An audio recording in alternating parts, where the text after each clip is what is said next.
mau menyatakan rasa syukur kita atas penyertaan Tuhan di dalam hidup kita. Dia begitu baik bagi kita. Dia begitu luar biasa menyertai kita, melindungi kita, memberkati kita. Semua hanya karena anugerah Tuhan kita boleh ada di tempat ini pada hari ini. Mari jemaat kita berdiri bersama. Kita mau naikkan pujian ini dengan sepenuh hati kita. Terima kasih untuk penyertaan-Mu Tuhan. Terima kasih untuk segala kebaikan. Terima kasih untuk anugerah-Mu Tuhan bagi kami semua. Penyertaan-Mu Tuhan.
kasih dan setiamu untuk anugerah-Mu bagi kami. Manusia yang penuh dosa ini Tuhan, yang seringkali menyakiti hati-Mu, tapi Engkau menganugerahkan keselamatan bagi kami. Engkau tetap mengasihi kami, Engkau tetap menyertai kami, Engkau tetap menjaga kami. Kami sungguh bersyukur. Terima kasih kalau pada pagi hari ini Tuhan kami dikumpulkan kembali di tempat ini. Tuhan tolong kami untuk hati kami hanya tertuju kepada Tuhan, agar ibadah kami ini boleh berkenan di hati-Mu, agar firman yang kami dengar boleh menjadi pedoman di dalam hidup kami. Terima kasih Tuhan. Kami serahkan ibadah ini dalam nama Tuhan Yesus kami berdoa. Amin. Amin. Yes. Kita punya Allah yang berkuasa, namanya di atas segala nama. Dia sanggup mengalahkan maut. Kita nyanyikan dengan penuh sukacita. Ada kuasa.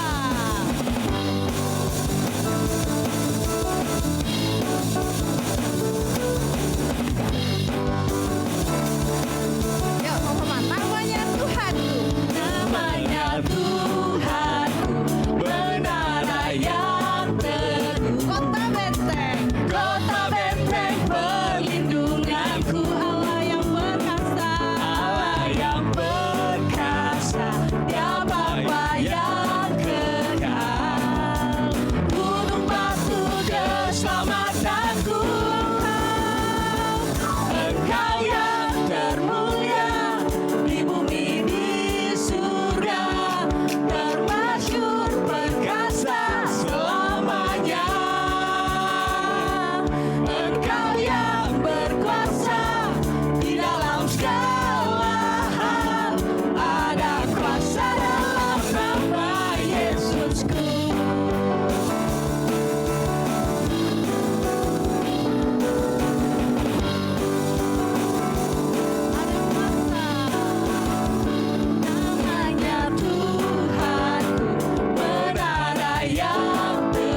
kita mau setia ikut Tuhan kita, karena Dia juga Allah yang setia bagi kita.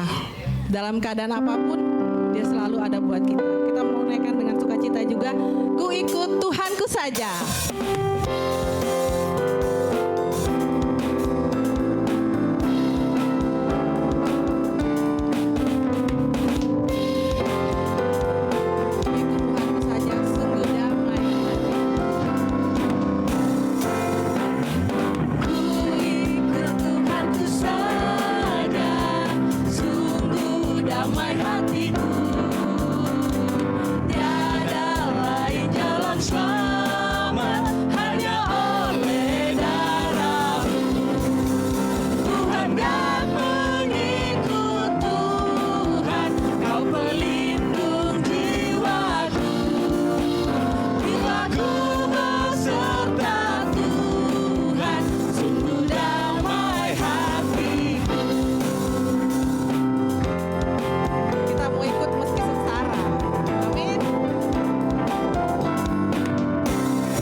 Mari kita mau persiapkan hati kita untuk menerima firman Tuhan. Kita mau katakan, Tuhan, ini kami Tuhan. Dengan sepenuh hati kami datang kepadamu, menyerahkan segenap hidup kami hanya untuk-Mu. Itu all I am.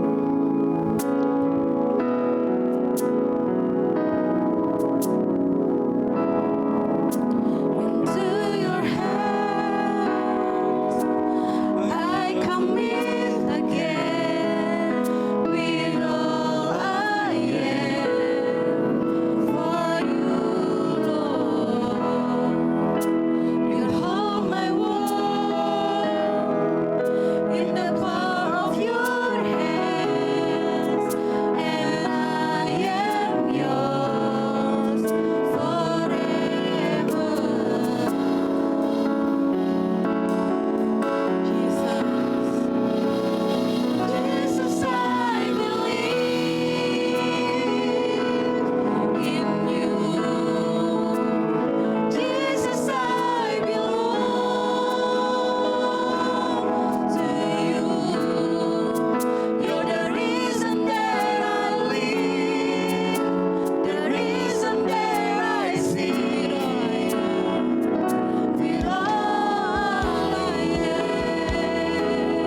segala tingkah laku kami.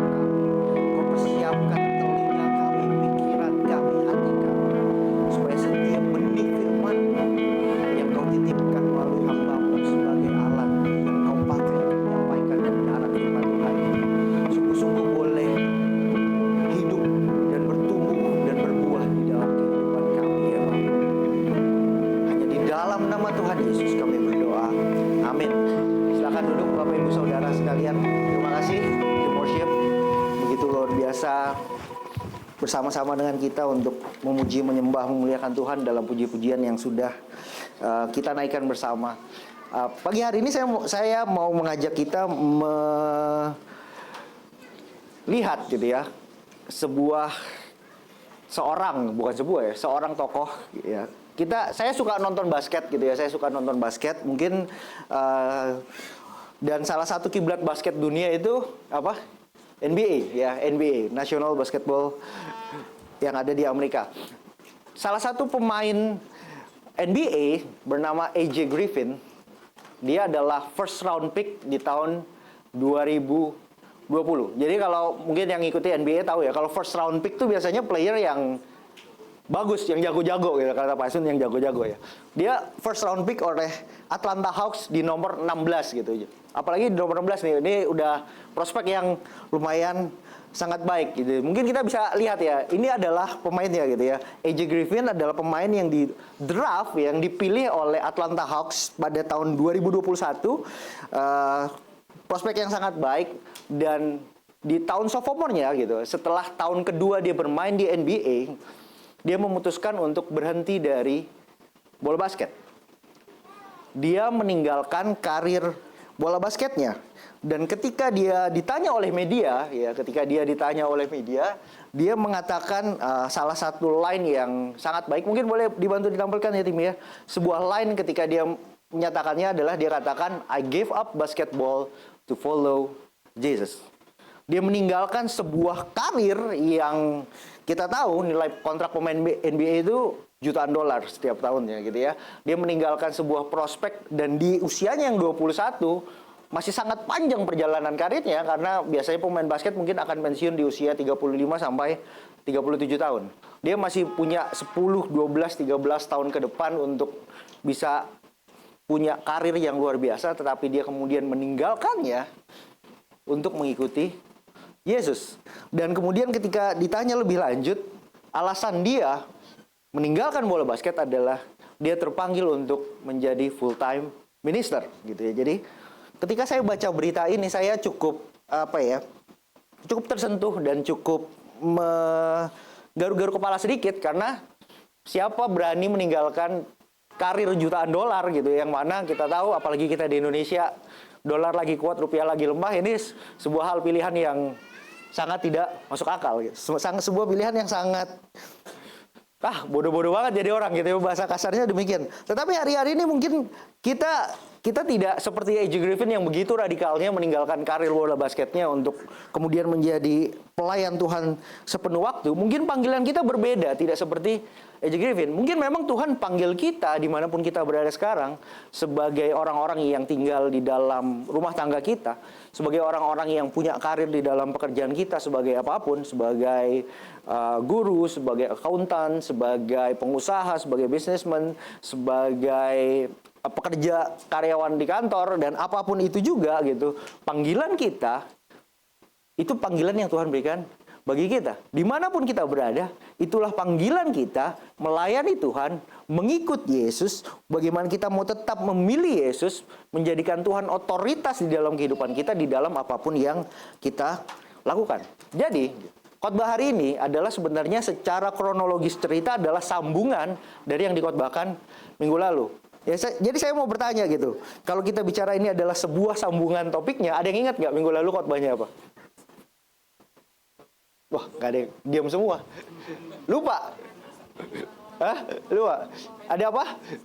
Petrus dan Yohanes menyembuhkan orang lumpuh di gerbang indah. Petrus dan Yohanes menyembuhkan orang lumpuh di gerbang indah. Seorang yang sudah lumpuh seumur hidupnya dikatakan, dan kalau kita baca di Kisah Rasul pasal 4, kita tahu bahwa orang itu usianya 41 tahun gitu ya. Dikatakan bahwa orang itu sudah 41 tahun lumpuh dan dia disembuhkan. Ada sebuah mujizat yang luar biasa yang terjadi, dan kemudian setelah itu terjadi, Petrus dan Yohanes berkhotbah di Serambi Salomo, menyatakan siapa itu Yesus Kristus. Dan kemudian setelah itu terjadilah kejadian ini. Karena setelah mereka berkhotbah, orang banyak mendengarkan khotbah mereka, mereka ditangkap, dikurung 1 malam, dan besoknya diperhadapkan dengan mahkamah agama. Saya tidak akan mengajak kita membaca nas kita hari ini, karena ada 22 ayat yang harus kita baca. Saya mengajak kita untuk bersama-sama menyimak gitu sepanjang khotbah disampaikan. Mari kita melihat ayat demi ayat yang disampaikan, dan bagaimana bisa mencatat di Alkitab Bapak Ibu Saudara tentang bagaimana ayat-ayat ini berkorelasi dengan kisah ini. Jadi secara singkat saja intinya gitu, Petrus dan Yohanes ditangkap, dikurung 1 malam, besoknya diperhadapkan dengan mahkamah agama yang dikenal sebagai Sanhedrin. Di situ ada imam-imam besar gitu, para tokoh-tokoh agama yang mempertanyakan gitu ya. Pertanyaannya adalah, dengan kuasa siapa engkau menyembuhkan orang itu? Kenapa kau bisa melakukan mujizat itu? Bagaimana engkau melakukannya? Dengan sebuah sikap yang benci gitu, dengan sebuah sikap yang jengkel. Jadi kalau saya mengajak kita melihat gitu ya, di ayatnya yang ketiga gitu dikatakan orang-orang itu sangat marah karena mereka mengajar orang banyak dan memberitakan bahwa di dalam nama Yesus ada kebangkitan dari antara orang mati. Karena salah satu kelompok di dalam mahkamah agama itu adalah orang-orang Saduki yang tidak percaya kebangkitan orang mati. Dan mari kita melihat lebih jauh gitu ya, satu persatu gitu. Seperti khotbah pada umumnya, saya akan punya 3 garis besar hari ini gitu, bahwa bagaimana kita melihat fact check gitu, sebuah realita dunia yang terjadi, yang diperhadapkan kepada Petrus dan Yohanes pada saat itu, dan juga yang terjadi sampai kepada hari ini. Realita yang pertama adalah dunia yang menolak Yesus. Dalam peristiwa ini kita melihat bagaimana respon mahkamah agama atau yang dikenal sebagai Sanhedrin ini melihat gitu ya, dan kemudian menyidang Petrus dan Yohanes karena apa yang mereka lakukan. Karena apa yang mereka kerjakan ketika mereka menyembuhkan orang lumpuh itu di dalam nama Yesus Kristus, orang Nazaret itu gitu ya. Pak Adi Wibowo minggu lalu menyampaikan tentang hal itu. Dan kemudian Petrus juga sebenarnya mengulangi lagi di dalam penyampaian mereka kepada di sidang mahkamah agama itu. Dan mereka gitu ya, kenapa sampai menyidang? Karena mereka menjadi sangat marah. Mereka itu jengkel, mereka itu merasa terusik, mereka itu merasa, ini tuh nggak cocok gitu. Ini tuh nggak sesuai dengan apa yang kami yakini. Ini tidak sesuai dengan keyakinan kami, ini tidak sesuai dengan pengajaran yang seharusnya kami ajarkan bertahun-tahun. Kesembuhan ini gitu, yang dialami oleh orang lumpuh ini, meskipun katakan dengan gamblang oleh Petrus dan Yohanes adalah kuasa dari nama Yesus Kristus, tapi sejak semula para mahkamah agama ini gitu, para imam-imam besar ini mereka menolak Yesus. Dan kalau kita ingat sebenarnya bicara tentang penolakan Yesus Kristus, bicara tentang penolakan kepada Allah, sejak semula dunia ini selalu menolak Yesus. Kalau kita ingat ya, ketika pertama kali manusia jatuh dalam dosa, itu adalah bagian bagaimana mereka mau menjadi serupa dengan Allah. Mereka berontak kepada perintah Allah, sebuah ketidaktaatan. Dan kalau kita fast forward sedikit gitu, bagaimana manusia-manusia yang terkumpul itu berusaha membangun menara Babel. Mereka mau menyayangi Allah. Persaingan itu adalah apa? Penolakan ya, sebuah bagian kontra gitu. Kalau tidak ada kontra, tidak akan ada persaingan. Kita maju lagi ke depan gitu. Kalau saya tuh lagi baca kitab nabi-nabi gitu. Jadi dalam beberapa bulan terakhir saya dalam kronologis pembacaan Alkitab saya masuk dalam kitab nabi-nabi, nabi besar, nabi kecil. Dan kalau kita baca gitu ya, di dalam semua kitab itu isinya apa? Teguran Allah, nubuatan akan hukuman-hukuman kepada bangsa-bangsa termasuk bangsa Israel karena mereka menolak Allah, karena mereka tidak setia kepada Allah. Bahkan bangsa Israel sendiri pun di dalam masa kepemimpinan Samuel sebagai nabi mereka meminta raja kepada Samuel. Ini adalah sebuah bentuk penolakan juga sebenarnya, karena mereka mau melihat sebuah raja yang ada. Dia tidak mengakui secara kedaulatan Allah sebagai raja atas mereka, meskipun Allah tidak hadir secara fisik sebagai raja atas mereka. Sampai kelahiran Yesus Kristus pun, di kotanya sendiri di Nazaret dia ditolak. Sampai kepada kebangkitannya pun, beritanya dipalsukan oleh Mahkamah Agama. Mereka tidak senang dengan keberadaan Yesus Kristus yang merombak, yang merusak status quo yang mereka miliki. Ada sebuah kenyamanan yang mereka miliki, ada sebuah keinginan, ada ego yang dipunya oleh dunia ini, yang ketika Yesus datang, itu tuh bubrah semua. Karena Yesus merubah segala paradigma yang dimiliki oleh dunia. Segala prinsip-prinsip dunia diubah oleh kehadiran Yesus Kristus. Penangkapan Petrus dan Yohanes oleh Mahkamah Agama dan dimasukkan ke dalam penjara dan kemudian untuk disidang, kalau bahasa kerennya sekarang adalah sebuah sikap kriminalisasi gitu ya. Mereka nggak ada salahnya sebenarnya gitu, karena dicari-cari kesalahannya. Petrus dan Yohanes dicari-cari kesalahannya oleh Mahkamah Agama. Petrus dan Yohanes dicari-cari kesalahannya oleh para imam-imam besar. Dan seringkali gitu, dunia ini nggak mempermasalahkan kebaikan yang dilakukan gitu. Bukan karena orang lumpuh itu bisa berjalan yang dipermasalahkan oleh Mahkamah Agama. Bukan orang lumpuh yang bisa berjalan yang kemudian Sanhedrin membuat mereka harus disidang di hadapan orang-orang banyak gitu.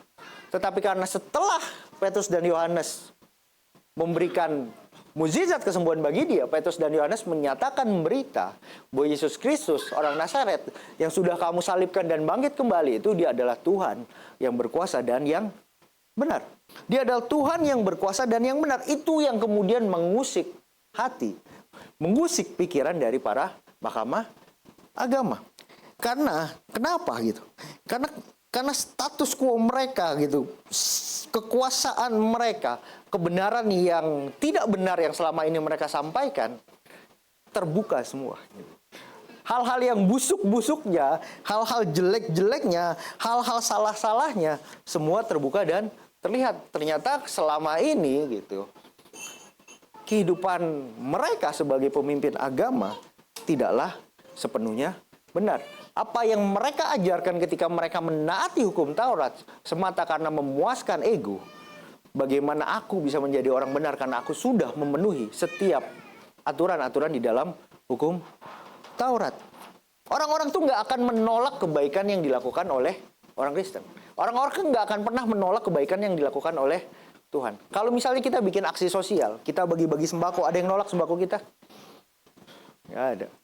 Kalau misalnya kita kalau minggu lalu ada cerita kita melakukan aksi sosial, kita melakukan pengobatan gratis, ada yang nggak mau datang pengobatan gratis karena kita orang Kristen? Nggak ada. Kalau ada bencana terjadi gitu dan sekelumpulan orang Kristen dalam organisasi gereja datang dan menolong memberikan bantuan, ada yang menolak bantuan kita?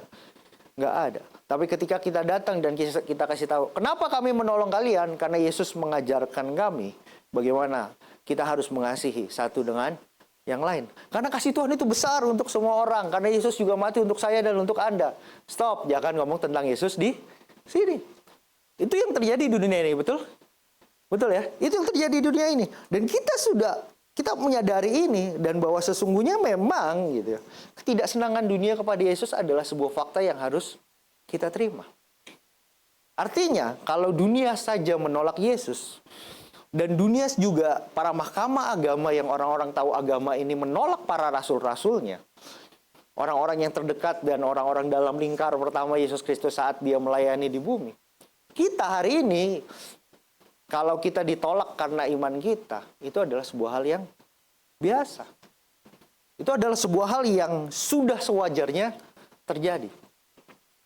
Jadi jangan kaget kalau misalnya gitu, kita sebagai orang Kristen, kita berpikir bahwa kita sudah hidup benar sesuai dengan firman Tuhan. Kita melakukan kebaikan dan kebenaran sesuai dengan firman Tuhan. Kita merasa bahwa saya pasti diterima oleh semua orang pasti akan senang dengan saya karena saya sudah melakukan apa yang baik dan benar. Dan hidup saya sudah taat dengan firman Tuhan.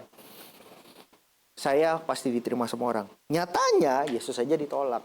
Murid-muridnya aja ditolak. Apalagi kita. Jangan harap hidup kita lepas dari tantangan. Jangan harap hidup kita lepas dari ancaman. Jangan harap hidup kita lepas dari penolakan-penolakan yang terjadi. Jadi, gitu. Kalau misalnya kita sebagai orang Kristen kita mulai merasa bahwa, wah, hidup saya sebagai orang Kristen baik-baik saja. Nothing hard in my life. Gitu. Nggak ada sesuatu yang sulit gitu. Nggak ada tantangan, nggak ada halangan, nggak ada rintangan.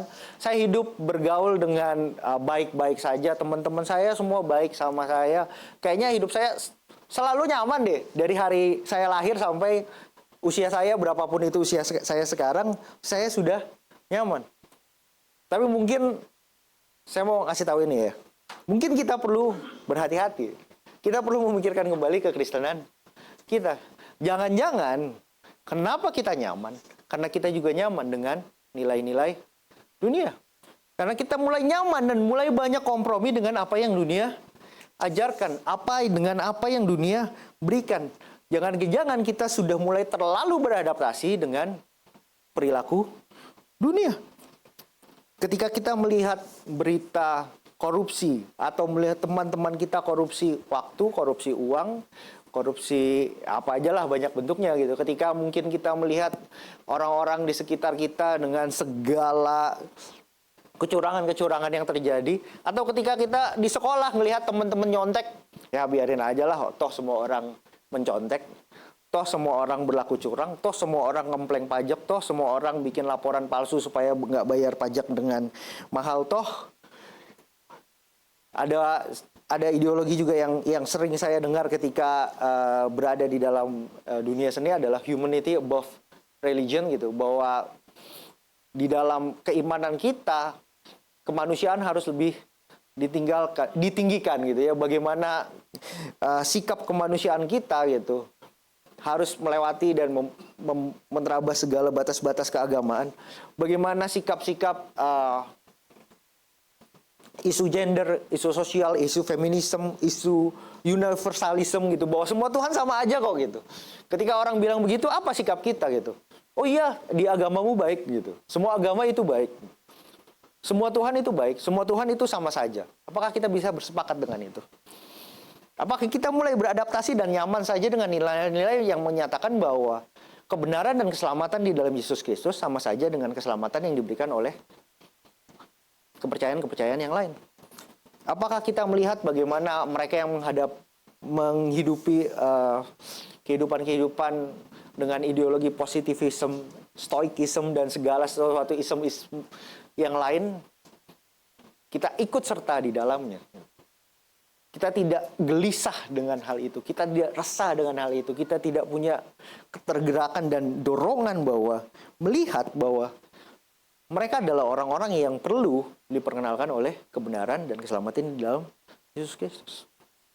Meskipun kita tahu resikonya adalah berita kita, kasih kita kepada mereka bisa saja ditolak. Tapi inilah kenyataannya. Inilah faktanya.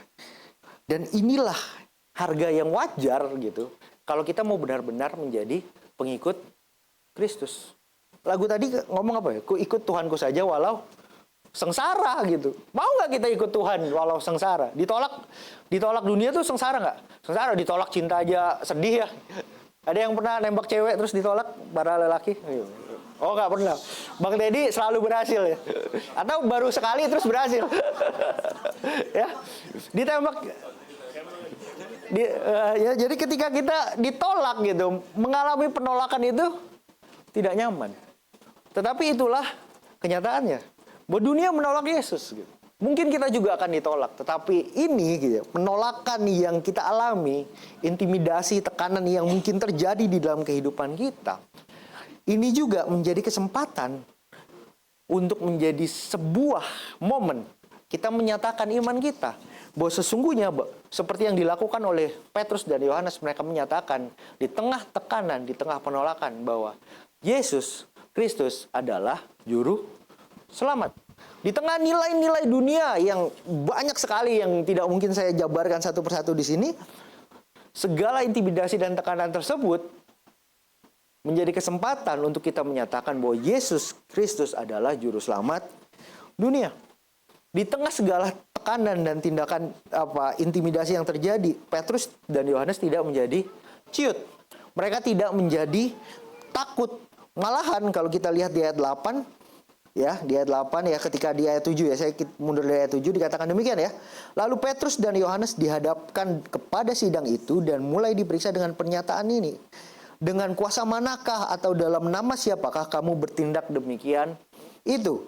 Maka jawab Petrus penuh dengan Roh Kudus, "Hai pemimpin-pemimpin umat dan tua-tua, jika kami sekarang harus diperiksa karena suatu kebajikan kepada orang sakit dan harus menerangkan dengan kuasa manakah orang itu disembuhkan, maka ketahuilah oleh kamu sekalian dan oleh seluruh umat Israel bahwa dalam nama Yesus Kristus orang Nazaret yang telah kamu salibkan tetapi yang telah dibangkitkan Allah dari antara orang mati, bahwa oleh karena Yesus itulah orang ini berdiri dengan sehat sekarang di depan kamu. Yesus adalah batu yang dibuang oleh tukang-tukang bangunan, yaitu kamu sendiri, namun ia telah menjadi batu penjuru. Dan keselamatan tidak ada di dalam siapapun juga selain di dalam Dia, Yesus Kristus, sebab di bawah kolong langit ini tidak ada nama lain yang diberikan kepada manusia yang olehnya kita dapat diselamatkan. Saya maju sedikit.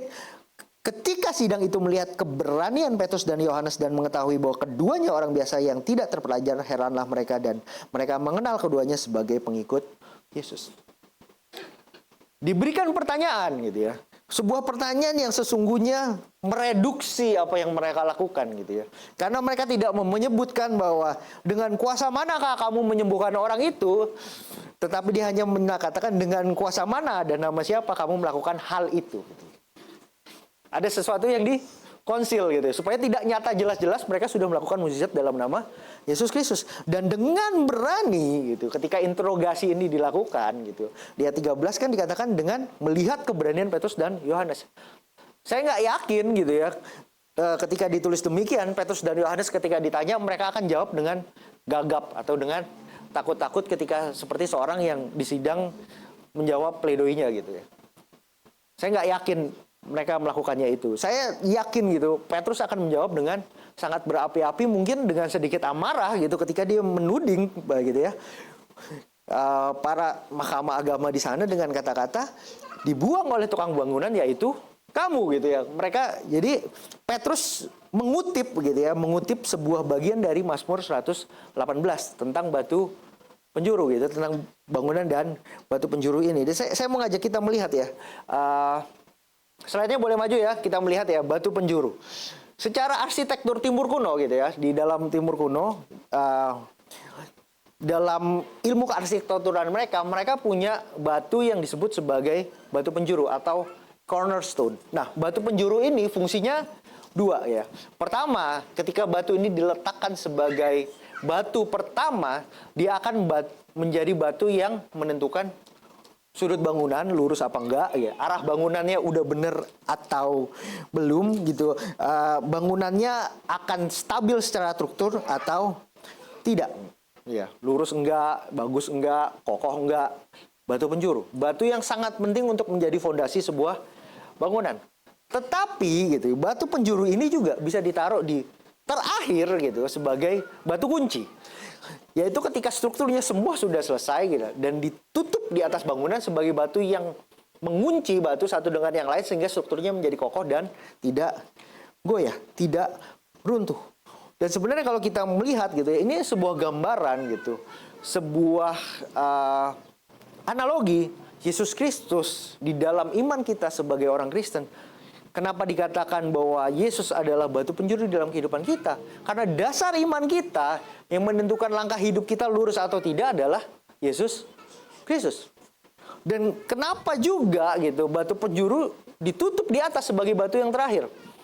Tidak serta-merta kita mengakui bahwa Yesus adalah Alfa dan Omega, tetapi sebagai batu yang mengunci segala sesuatunya, kita tahu bahwa kunci keselamatan kita adalah karya keselamatan yang dibawa oleh Yesus Kristus yang menyudahi semuanya gitu, menyudahi segala perjuangan kita supaya kita bisa dibenarkan oleh karena karya keselamatan Yesus Kristus. Ketika dia mati di salib, dia bangkit dan dia naik ke surga, itulah kunci daripada keselamatan kita. Itulah yang menyelesaikan bangunan keselamatan kita supaya kita benar-benar yakin dan percaya bahwa kita selamat di dalam Yesus Kristus dan punya jaminan keselamatan untuk tinggal bersama-sama dengan Bapa. Dan ketika mengutip bagian ini gitu ya, Petrus tuh sedang menegur dengan keras para mahkamah agama ini. Karena mahkamah agama, imam-imam besar, para ahli-ahli Taurat ini, mereka adalah orang-orang yang sangat katam akan firman Tuhan. Sangat katam akan Taurat mereka, sangat katam akan puji-pujian di dalam Mazmur ini gitu ya. Apalagi dikatakan di ayat 13 ya, mereka itu bukan orang-orang yang terpelajar gitu. Mereka bukan orang-orang yang pintar dan terdidik secara agama. Mereka tidak diajar di dalam sekolah agama di sinagog oleh guru-guru besar gitu ya. Mereka tidak dibawa langsung oleh imam-imam besar yang mengajar di rumah bait Allah, yang di dalam sinagoge, di dalam pembelajaran mereka di sana. Tetapi gitu, mereka berani mengutip firman Tuhan ini dan menuding gitu ya. Kamu selama ini ngajarin soal hukum Taurat gitu. Tapi kamu sendiri nggak tahu siapa yang membuat hukum Taurat itu. Kamu sendiri nggak tahu siapa yang benar-benar menjadi landasan bahwa firman itu bisa dituliskan untuk kamu jalankan dan untuk kamu hidupi. Kamu yang menolak Yesus Kristus itu, bahkan kalian semua yang bersongkokol untuk menyalibkan Yesus Kristus, dan bahkan setelah kebangkitannya kalian memanipulasi cerita kebangkitannya, kalian semua yang melakukan itu. Kalian semua menolak Yesus yang adalah landasan iman yang benar, yang adalah juru selamat. Jadi apa yang kalian lakukan selama ini sampai sekarang gitu, dengan tidak mengakui Yesus Kristus sebagai juru selamat, yang kalau kata Petrus bahwa tidak ada keselamatan di bawah kolong langit selain di dalam Dia, selain di dalam Yesus Kristus. Hanya di dalam Yesus Kristus, tidak ada manusia lain atau tidak ada orang lain yang olehnya kita dapat diselamatkan. Hanya Yesus Kristus. Itulah dasar iman kita. Seharusnya gitu ya, Petrus mau ngomong gini sebenarnya. Kalian imam besar gitu. Kalian mahkamah agama. Seharusnya kalian tahu, kalian sebagai pemimpin rohani, gitu, saya katakan di dalam tanda kutip, karena mereka tidak menjalankan tugasnya ya. Sebagai pemimpin rohani, harusnya kamu tahu ketika Tuhan sudah menyampaikan nubuatnya oleh para nabi tentang kelahiran Mesias dan Yesus Kristus, tetapi kalian tetap tidak mau percaya. Tetapi kalian tetap percaya dengan apa yang kalian pikirkan sendiri. Bagaimana seharusnya kamu yang paham bahwa Yesus Kristus adalah sungguh-sungguh landasan iman, yang ketika dalam kelahirannya dan dalam pelayannya menyatakan begitu banyak karya-karya yang luar biasa, bahkan sampai kematian dan kebangkitannya terjadi, kalian pun tetap tidak mau percaya. Ini juga menjadi sebuah tamparan gitu ya, menjadi sebuah teguran bagi institusi rohani pada hari ini. Bagi gereja kita juga mungkin ini sebuah teguran. Apakah kita sebagai gereja, sebagai The Light Community Church di tempat ini, di dalam gereja kita, di dalam care group kita, di dalam sekolah minggu kita, ataupun institusi lembaga rohani yang lain, apakah kita membuat program itu sekedar bikin program aja, yang penting ada pekerjaan pelayanan. Yang penting kita punya sekolah minggu, yang penting kita punya Bible study, yang penting kita punya gereja kita bisa dikenal oleh orang banyak, ada branding kita gitu, orang-orang tahu The Light Communities adalah gereja yang ABCD gitu. Atau kita sekedar mencari jiwa yang benar-benar belum tentu sungguh-sungguh mencari jiwa, karena mungkin yang kita cari adalah orang-orang yang sudah tahu siapa Yesus dan sudah selamat, tetapi hanya cari pindah gereja aja yang lebih nyaman buat mereka. Tetapi kita tidak benar-benar menanamkan iman yang benar kepada jemaat kita. Kita tidak menanamkan iman, dasar iman yang sungguh-sungguh, yang mendorong setiap daripada kita yang hadir pada pagi hari ini ataupun jemaat dimanapun berada, bahwa dasar iman kita hanya ada di dalam Yesus Kristus. Bahwa Yesus Kristus adalah panduan kehidupan kita, batu penjuru hidup kita. Artinya apa? Bagaimana kehidupan kita harus mengarah sesuai dengan apa yang diarahkan oleh batu tersebut, supaya bangunan iman kita boleh berdiri dengan kokoh, dan kita yakin dan percaya ketika bangunan itu terbangun, kita ada di dalam keselamatan yang sudah dipastikan oleh Yesus Kristus. Inilah dosa Sanhedrin yang dituding oleh Petrus pada waktu itu. Dan mungkin bisa menjadi dosa kita hari ini juga. Tetapi bagaimana pernyataan Petrus dan Yohanes tentang keselamatan di dalam Yesus Kristus harus menjadi refleksi bagi kita pada hari ini. Apakah kita sungguh-sungguh sebagai orang Kristen menyadari, sungguh-sungguh mempercayai, sungguh-sungguh mengimani, sungguh-sungguh berkomitmen bahwa hanya kepada Yesus Kristus aku percaya. Jadi Yesus itu bukan salah satu jalan untuk kita sampai kepada selamat. Karena Yesus adalah satu-satunya jalan untuk kita sampai kepada selamat. Sebuah kesaksian yang nyata dan hidup yang sungguh-sungguh oleh karena Yesus Kristus, keselamatan terjadi, kesembuhan terjadi, kemenangan terjadi. Dan mereka memutar otak dan mereka sekali lagi berusaha menekan Petrus dan Yohanes. Mereka bilang sama Petrus dan Yohanes gitu ya, bahwa ya udah deh gitu. Karena kamu tidak ditemukan kesalahannya dan kami tidak bisa menghukum kalian, ya udah silahkan pergi saja. Tapi ya, jangan ceritakan lagi tentang Yesus Kristus. Jangan kamu beritakan siapa Yesus Kristus itu lagi kepada orang-orang banyak. Karena gitu, mereka takut. Sebelumnya kita baca ya, ada di ayat 4 apa? Ketika sebelumnya setelah menyembuhkan Petrus berkhotbah di Serambi Salomo, di ayat 4 pasal 4 dikatakan, tetapi orang-orang yang mendengar ajaran itu banyak dan menjadi percaya sehingga jumlah mereka menjadi kira-kira 5.000 orang laki-laki. Laki-laki doang, belum perempuan ataupun anak-anak. Kalau kita mundur ke belakang berarti dalam tempo beberapa hari dari 3.000 mereka menjadi 5.000 gitu. Di hari turunnya Roh Kudus 3.000 orang percaya. Setelah beberapa hari gitu, maju 2 pasal saja dari 3.000 menjadi 5.000. Misalnya kita maju dalam 2 tahun saja, kita dari 100 jadi 500, mungkin nggak ya? Amin. Ya. Jadi inilah yang terjadi ya. Dengan fakta tersebut gitu ya, bahwa mereka menekan sekali lagi Petrus dan Yohanes, kamu jangan memberitakan. Dan di ayat yang ke-19 Petrus dan Yohanes menjawab, dikatakan, silakan kamu putuskan sendiri, manakah yang benar di hadapan Allah, taat kepada kamu atau taat kepada Allah. Sebab tidak mungkin bagi kami untuk tidak berkata-kata tentang apa yang telah kami lihat dan telah kami dengar. Ayat 21 dan 22, mereka semakin keras mengancam rasul-rasul itu, tetapi akhirnya melepaskan mereka juga. Sebab sidang tidak melihat jalan untuk menghukum mereka karena takut akan orang banyak yang memuliakan nama Allah sehubung dengan apa yang telah terjadi. Sebab orang yang disembuhkan oleh mujizat itu sudah lebih dari 40 tahun umurnya. Petrus dan Yohanes gitu, semakin dikecam, semakin taat.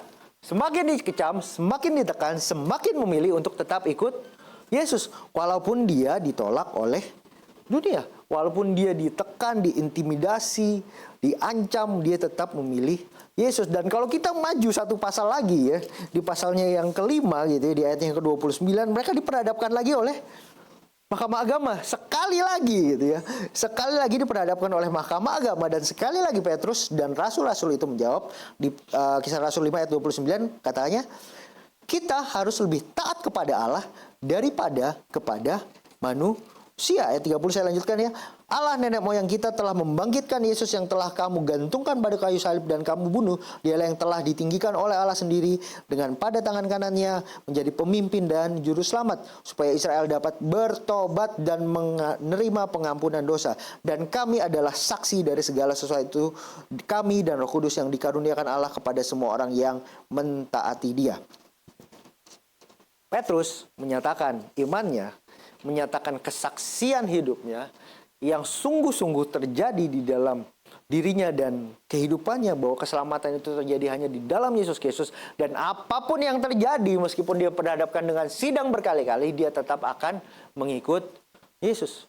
Dia tetap akan memilih Yesus Kristus dengan keberanian yang saya yakin dan percaya bukanlah keberanian yang lahir karena dia memang orang yang berani, tetapi karena Roh Kudus yang memberikan keberanian kepadanya. Jadi kalau kita yakin dan percaya kepada Tuhan Yesus sebagai Tuhan dan Juru Selamat kita, kita beriman sungguh-sungguh, dan kita percaya bahwa Tuhan sudah memberikan, mengaruniakan Roh Kudus-Nya kepada kita, kita pun diberi keberanian yang sama seperti Petrus dan Yohanes untuk tetap memilih untuk ikut Yesus apapun yang terjadi. Seringkali kita diperhadapkan dengan pilihan-pilihan yang sulit sesungguhnya ya.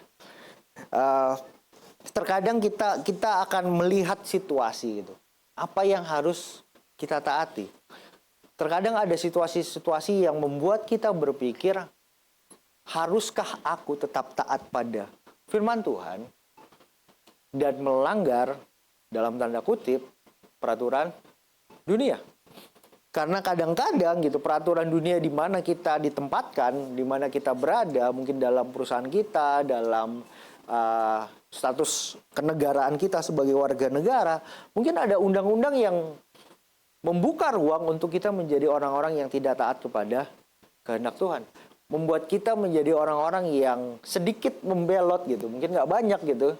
Dari ketaatan kita kepada Tuhan Yesus Kristus. Tetapi Petrus dan Yohanes hari itu mereka memilih untuk tidak berkompromi.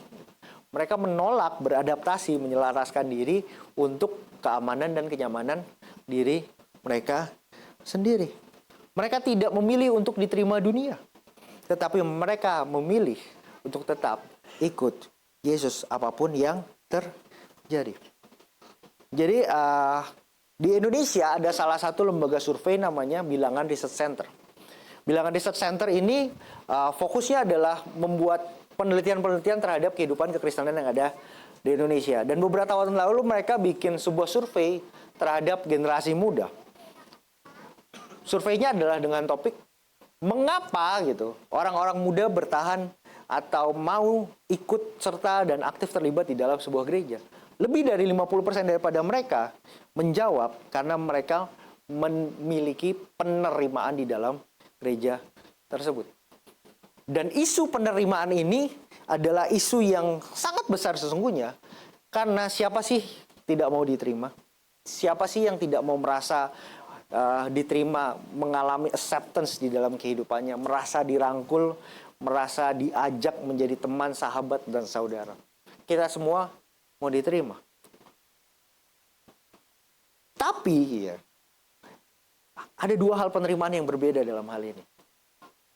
Yang menjadi pilihan kita, apakah kita mau diterima oleh dunia, atau kita mau diterima oleh Tuhan yang sudah sejak semula menerima kita dengan segala macam kekurangan dan kelebihan kita. Hanya saja mungkin kita tidak sadar bahwa Tuhan menerima kita apa adanya. Di dalam kematian dan kebangkitan Yesus Kristus, Tuhan sudah menerima kita dengan nyawanya gitu. Menebus kita dengan nyawanya supaya kita bisa selamat dan diterima dan memiliki hubungan yang baik kembali dengan Allah. Kita mau mengambil pilihan itu meskipun kita ditolak dunia, atau kita mau meninggalkan pilihan itu demi diterima oleh dunia, demi kita mendapatkan validasi oleh teman-teman kita, mendapatkan validasi di sosial media kita gitu ya. Sekarang orang-orang berlomba-lomba mencari followers dan menaikkan engagement dari sosial media mereka supaya mereka merasa apa? Merasa diterima gitu. Aku merasa keren, merasa cool, merasa gagah, merasa ganteng, merasa cantik, merasa pintar kalau aku punya followers dan engagement dan exposure-ku baik. Tapi apakah itu nilai yang Tuhan mau di dalam kehidupan kita? Apakah saya juga berefleksi gitu, apakah ketika kita menjalankan iman kita dan mempertunjukkannya di sosial media kita adalah benar-benar betul-betul untuk menyatakan dan mengabarkan Injil, atau untuk supaya kita lebih dikenal sebagai orang yang menyatakan Injil? Apakah Tuhan lebih dipermuliakan ketika kita mengabarkan Injil, atau kitanya lebih dikenal daripada Tuhan yang kita permuliakan melalui Injil yang kita beritakan?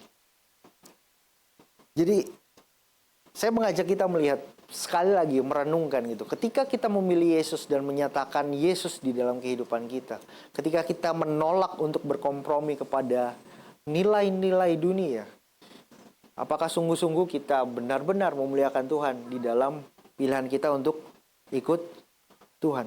Saya mau menutup dengan sebuah cerita dari salah seorang atlet yang lain gitu ya. Jadi kalau tadi bola basket gitu ya, saya mau masih dari Amerika gitu ya.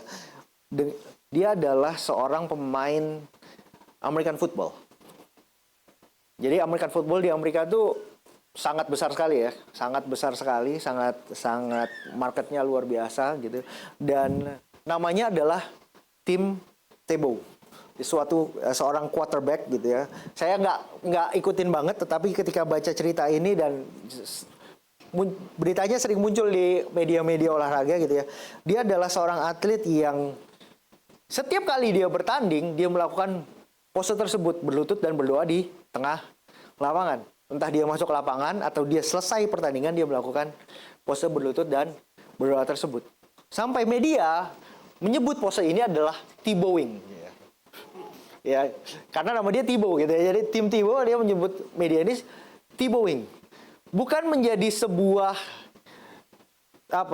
trademark brand Tebowing sebagai sebuah pujian, tetapi sebagai sebuah olok-olok gitu ya. Kenapa dia terus melakukan hal tersebut? Dan bahkan lebih jauh gitu. Dalam pertandingan dia sering menuliskan ayat Alkitab di wajahnya gitu, di bawah matanya gitu. Dan inilah pernyataan iman yang terus dia lakukan. Meskipun mungkin ketika selesai dalam pertandingan dia duduk di meja press conference ya, diberikan beragam pertanyaan gitu ya. Imannya dipertanyakan, imannya diolok-olok dan dikecam oleh publik karena terlalu menunjukkan imannya gitu ya. Janganlah mencampurkan urusan olahraga, sportivitas dan kehidupan atletmu dengan kehidupan imanmu. Tetapi pada akhirnya gitu ya, Tim Tebow tetap melakukan hal itu. Bagaimana dia tetap berlutut dan berdoa. Bagaimana dia tetap menuliskan ayat-ayat yang menunjukkan imannya. Sampai akhir karirnya. Pertanyaan kita bagi kita hari ini. Apakah kita mau sungguh-sungguh menunjukkan iman kita? Untuk kita sungguh-sungguh mau ikut Yesus. Apapun yang terjadi. Kita sungguh-sungguh ikut Yesus. Meskipun mungkin karir kita terancam. Mungkin ekonomi keluarga kita sedang tidak baik-baik saja.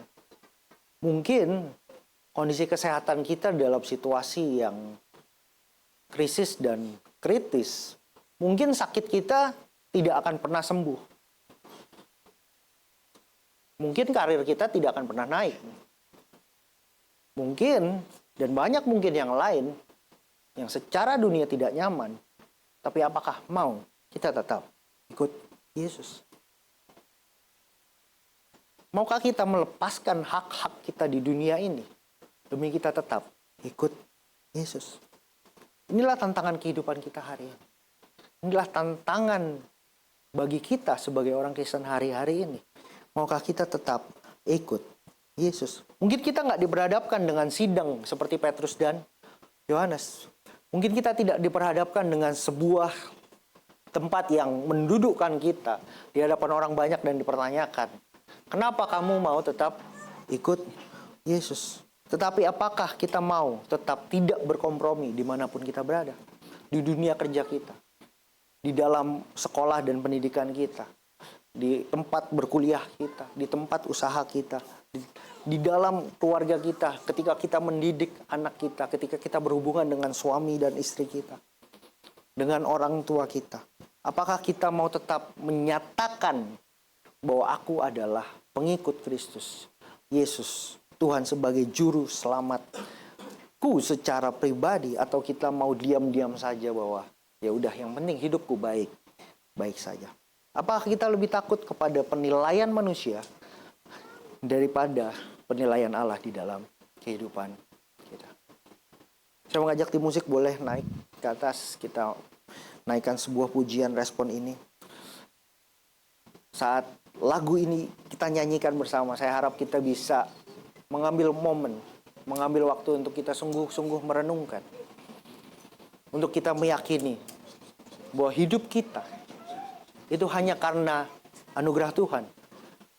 Bahwa hidup kita terjadi hanya karena kemurahan dan kebaikan Tuhan. Dan bahwa memilih untuk tetap ikut kepada Yesus sebagai Tuhan dan Juru Selamat adalah pilihan kehidupan kita. Mari kita berdiri bersama-sama, kita naikkan pujian ini.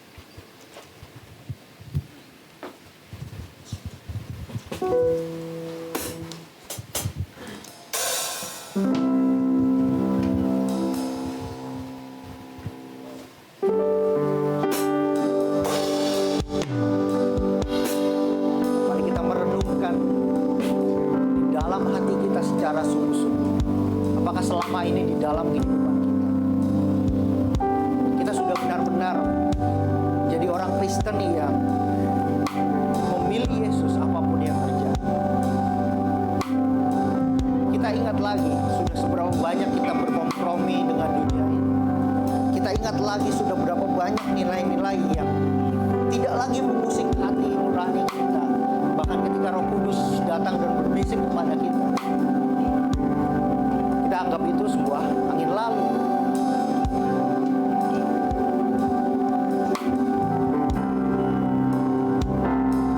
Mari kita renungkan bersama dalam pujian ini. Bagaimana kasih Tuhan yang menjadi dasar, menjadi panggilan kehidupan kita. Dorong kita untuk tetap mengikuti Yesus. Mari kita naikkan pujian ini semua karena anugerah-Mu Tuhan.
apapun yang terjadi di dunia.